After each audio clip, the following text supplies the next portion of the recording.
ये गाड़ियों के अंदर को पावर कर रहे हैं, उसके नाश्ता सरकार का ट्यूबवेल से ये मोटर बनाने का रहा है। तो आगे से पूछते हैं इनका सफर पूछने के बारे में जानते हैं।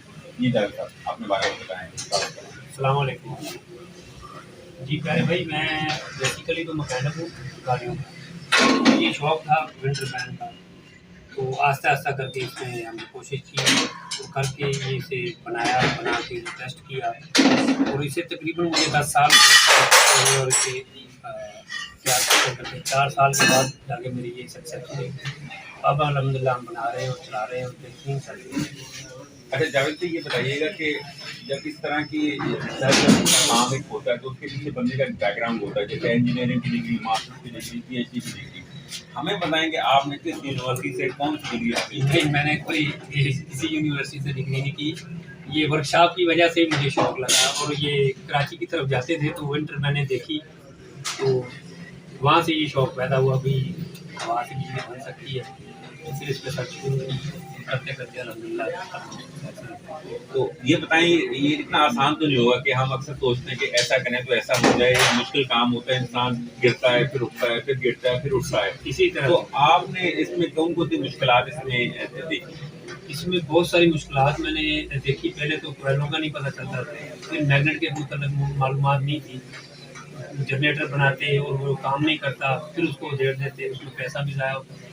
तो आप तो समझते हैं कि आरएनडी पे पैसा कितना लगता है। जब हमने फिर जनरेटर बना लिया, उसके बाद सबसे बड़ी प्रॉब्लम जो थी वो ब्लेड हो गया।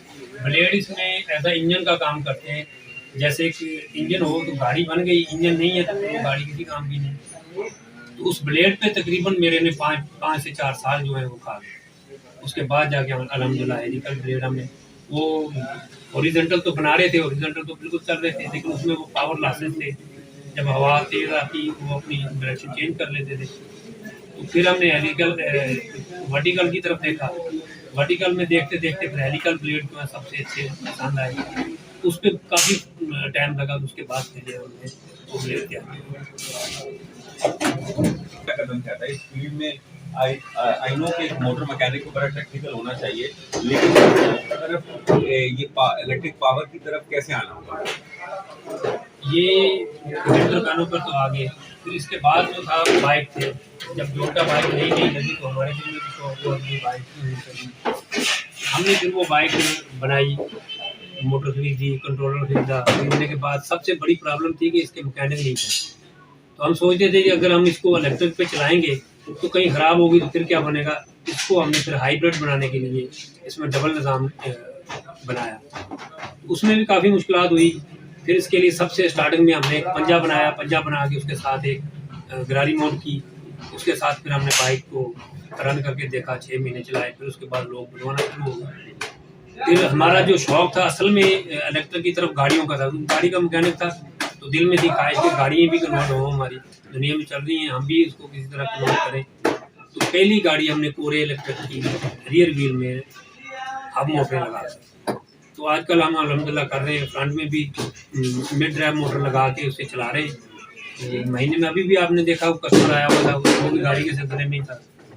तो 2 गाड़ियाँ मैं अभी कर रहा हूँ ऑलरेडी। एक का ऑर्डर मुझे मिला हुआ है, महीने में 1-2 गाड़ियाँ अल्हम्दुलिल्लाह हो रही हैं। और लोगों का ज़हन भी बन गया है कि इलेक्ट्रिक जो है ये सूटेबल है, और इसमें खर्चा भी कम है, बचत है, इसमें मेंटेनेंस फ्री हो जाती है। तो ये इसी तरह शौक होता होता हम इस इलेक्ट्रिक की फील्ड में आए। वरना हम तो एक मैकेनिक थे, सादा सा एक छोटा सा शहर था जिसमें मैकेनिक थे। तो ये शौक की वजह से ये सब कुछ हुआ है। ठीक है, काम है, लेकिन उसके जो टरबाइन के जो फिन्स हैं इसको डिजाइन करना एक अलग कहानी है। ये इससे भी ज़्यादा मुश्किल काम ये विंग्स बनाना, क्योंकि ये हमें हवा में इसने पावर देनी है, और हवा में पावर जो है वो वाटों के हिसाब से निकलती है कि ये हवा कितनी स्पीड से होगी और कितनी इसकी डिग्री रखनी है। तो ये 500 वाट के लिए, ये 1500 वाट की मोटर के लिए डिजाइन की है। तो मुझे बताइए किस मटेरियल में आपने शुरू किया और एंड में फाइनली आप किस मटेरियल में बना रहे हैं? फाइबर में बना रहे हैं। और शुरू भी कोशिश हमने फाइबर से ही। तो शुरू के विंग्स आपके कैसे थे और यहाँ तक कैसे आपका? शुरू में हम लोहे की प्लेटों से बना रहे थे, उसमें चला के टेस्ट करते थे, वो फेल हो जाती। फिर आहिस्ता आहिस्ता असल में ये इसकी एयर फाइल होती है, वो हमें नहीं पता था कि कैसे होती। एयर फाइल की सबसे ज़्यादा प्रॉब्लम थी, कहीं मिल नहीं रही थी, तो एयर फाइल की किस तरह से जो है हवा में जो पावर दे, तो आहिस्ता आहिस्ता करके फिर हमें वो डाटा मिला, उससे फिर हमने ये डिज़ाइन किया। तो एयरफॉइल का मतलब है कि पर की एक तरफ से मोटाई कितनी और दूसरी तरफ से एंगल किस तरफ से गुजर रहा है। लेकिन ये एयरफॉइल मिली कैसे और उसको आपने कैसे इम्प्लीमेंट किया, डिज़ाइन किया? ये मुख्तलिफ वीडियोस देखी, मुख्तलिफ डाटा इकट्ठा किया मुख्तलिफ कंपनियों से, जो कंपनी है उनकी वीडियो से और उनकी डाटा शीट से, फिर जाके हमें अंदाज़ा हुआ कि इस तरह की पाकिस्तान में किसी बंदे के पास ये थी नहीं चीज़। और जिसे किसी से भी उस्ताद से हम पूछते थे भी एक्सिल फ्लक्स मोटर बनानी है, तो वो पूछते थे ये होती क्या है, ये मोटर ही पहली मरतबा सुन रहे हैं। तो इसलिए ये ना बहुत ज़्यादा प्रॉब्लम थी, फिर आहिस्ता आहिस्ता करके इससे अब ये बताएं कि इसको ये पूरा पर के अंदर एक बल आ रहा है, जी जी इसको आपने कैसे इसको डिजाइनिंग में इसको कैसे ढाला, इसको मेक श्योर कैसे किया, क्योंकि एक बड़ा एक कॉम्प्लिकेटेड एक डिजाइन है जिसका एक बल है, इसकी मोटाई में एक बल है, इसकी पूरी बल में, इसको आपने कैसे इंश्योर किया? बड़ा मुश्किल काम है ये सबसे मुश्किल यही था काम।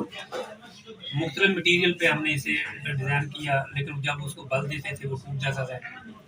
फिर ये शीटें मिलती हैं रबड़ की, वो एक लोहे की शीट के ऊपर लगा के उन शीटों पर इसकी लोहे की एक फाइल बनवाई, उसे सेंटर से काटने के बाद उनमें फिर वो डिज़ाइन रख के काट के ग्राइंडर के साथ डाल दिया। बाल जब बराबर हो गया फिर उसे फिक्स करने के बाद फिर इस पर फाइबर की एक डाई निकाली, उसके बाद ये ब्लेड आया है। मैं समझ गया कि आपके किस तरह से जहाज के विंग को डिजाइन किया जाता है, जहाज के विंग के अंदर जिस तरह से ढांचा मौजूद होगा उसके ऊपर कवर दिया जाता है, तो आपने जो इसका बल होते हुए अंदर का आपने ढांचा इसके अंदर पूरा रखा और उसके ऊपर फिर फाइबर की आपने तैयार किया, फिर उसकी हड्डी बना के निकाली, फिर उसके बाद ये फाइबर के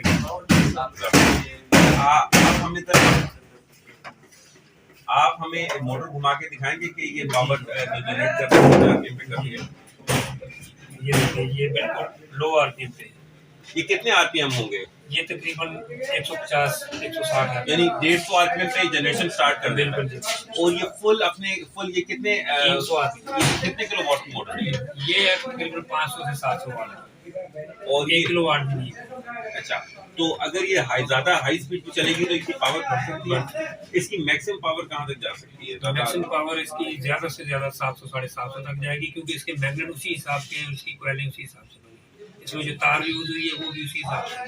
अच्छा, तो इसमें क्या एल्युमिनियम यूज हुई है?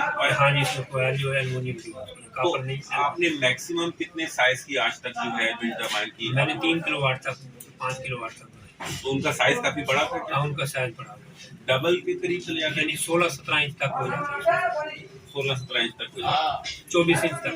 जो 5 किलोवाट की वो 24 इंच तक जाती है, जो 1000 वाट से 1500 वाट के करीब वो जाती है 16-17 इंच तक। तो अब तक आप कितनी मोटरें बना चुके हैं और लगा चुके हैं, कहाँ लगा चुके हैं? कुछ कराची में लगाई है, कुछ लोगों ने मुझसे बनवा के खुद माउंट की है। अब मुझे उनका ये एग्जैक्ट पता नहीं है कहाँ लगाई है, कोई 2-3 पिंडी में गई हैं, वो भी एक्सपेरिमेंट कर रहे हैं वहाँ की हवा के लिए, रोटर उन्होंने खुद बनाए। बाकी 3-4 लगी हुई है कराची में। सही। अच्छा, विंड टरबाइन के अलावा मैंने देखा है कि आप गाड़ियों की जो मोटरें हैं उनको कोई ऑल्टरनेशन कर रहे हैं, वो ऑल्टरनेशन क्या है? वो शुरू में जब हमने देखा कि हब मोटरें दुनिया में यूज़ हो रही है, तो हमारे यहाँ हब मोटर थी नहीं। हमने फिर बाइक वाली मोटरें जो थी उनकी शाफ्टें निकाल के उन्हें मोट करके आल्ट्रेशन करने के बाद तो वो गाड़ियों में इंस्टॉल करना। तो अल्हम्दुलिल्लाह सबसे पहले हमने वो 2 किलोवाट की 2 मोटरें लगाई कोरे में, और उसके बाद फिर वो अल्हम्दुलिल्लाह बहुत सारी गाड़ियों में, मैरानों में और अल्हम्दुलिल्लाह बहुत सारी गाड़ियों में लगा दी। तो अभी जो आप गाड़ियों में ऑफर दे रहे हैं उसकी क्या माइलेज है, क्या उसका बेनिफिट है और किस तरह का डिज़ाइन है? गाड़ी में जो है मुख्तलिफ रेंज के लिए गाड़ियाँ बनवाते हैं, कम से कम जो बना के देते हैं हम वो 70 किलोमीटर की माइलेज से लेके 200 किलोमीटर 250 किलोमीटर की माइलेज तक देते हैं। और कितने किलोवाट की मोटर आप बीच में ऐड करवाते हैं? किसी गाड़ी में 10 किलोवाट की लग रही है, किसी में 5 किलोवाट की, वो गाड़ी पे डिपेंड करता है वो किस तरह का कस्टमर है और किस चीज़ को। आप कंबाइन पावर की बात कर रहे हैं या सिंगल साइज की बात कर रहे हैं? दो मोटरें जो है वो हमने 5-5 किलोवाट तक की लगाई है, सिंगल मोटर जो है वो हमने 10 किलोवाट 15 किलोवाट तक की लगाई है। अब शाहजोर पे भी कर रहे हैं, शाहजोर भी इंशाल्लाह कर रहे हैं। और आपके किलोमीटर कितने किलोमीटर तक जाती है? 100 किलोमीटर से 200 किलोमीटर तक की रेंज के लिए बैटरी जितनी बड़ी बनवा लोगे उतनी रेंज बढ़ जाएगी। अच्छा, आपने जो ऑल्टरनेट करके जो मोटर बनाई है, जरा उसका एक हमें दिखाएं कि जो आपने ऑल्टरनेशन की एक मोटर पहले क्या थी और आपने उसको कन्वर्ट की है बाइक की मोटर में जो कि बाहर से आ रही होती है तो वो कैसे की है उसके बारे में एक्सपीरियंस कैसा रहा है? अलहमदिल्ला बेहतरीन एक्सपीरियंस रहा। ये हैवी बाइक की मोटर है जो बाहर से आ रही है, 2500 वाट की, 2000 वाट की, इस तरह की ये मोटर होती है। फिर बाद में हम इन्हें अल्ट्रेशन करने के बाद इस तरह की हो जाती है, जिस तरह ये गाड़ी में लगाने गाड़ी की बनी बनाई मोटर इसी तरह की आती है, इसी तरह से इसको डिजाइन कर लेते हैं। और ये गाड़ियों में, मुख्तलिफ गाड़ियों में इंस्टॉल की है। कितनी गाड़ियों में आप इंस्टॉल करते ये 10 गाड़ियों में इंस्टॉल की है। हैं? और करोला भी की है आपने? करोला में अभी तक नहीं की, होंडा सिटी में की है। होंडा सिटी अलहमदिल्ला चल रही है, उसमें बनी बनाई मोटर मंगवाई थी मैंने। ये जो है मेहरान में, पूरे में और मेरे ख्याल में कल्टस की है, उसमें ऐसी गाड़ी में छोटी गाड़ी में। एंड में असलम आप ये बताएं कि आप आगे इस फील्ड में फ्यूचर क्या देख रहे हैं और आप गवर्नमेंट की तरफ से क्या चाहते हैं कि किस तरह की सपोर्ट हो जिसकी वजह से थोड़ी बेहतरी आ